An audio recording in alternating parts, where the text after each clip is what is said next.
Those green shoots 4 days after overseeding aren't your new lawn. Treating them like they are is what kills the rest of your seed. After overseeding, the work isn't done, it's just shifted.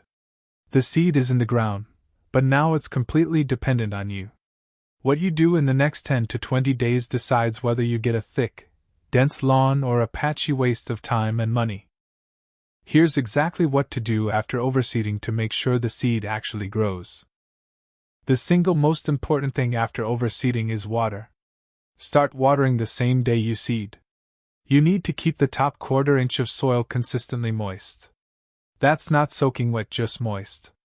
Water twice a day if there's no rain. A short run in the morning, another short run in the afternoon.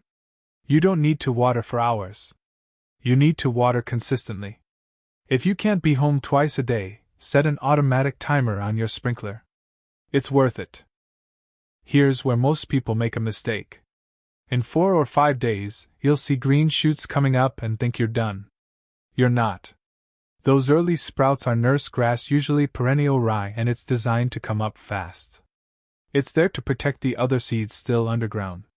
The real grasses, tall fescue and Kentucky bluegrass, take 10 to 20 days to germinate. If you back off the watering when you see that first green flush, the seed that hasn't sprouted yet dries out and dies. Keep watering through the full 20 days minimum. Mulch is optional after overseeding, but it helps. The main benefit is slowing down water evaporation, which means less risk of the seed drying out between waterings. Hay or straw works fine for this. Spread a light layer, you still want to see some soil through it.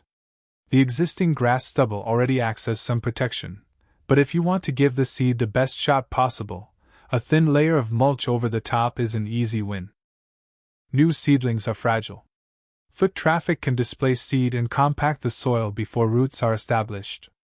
Keep people and pets off the overseeded areas until the grass is up and has been mowed at least once. Your lawn is only as good as what you do right after you seed it. Follow these steps and you'll have a thick, dense lawn that actually looks the way it should. Full guide at Yardener.com.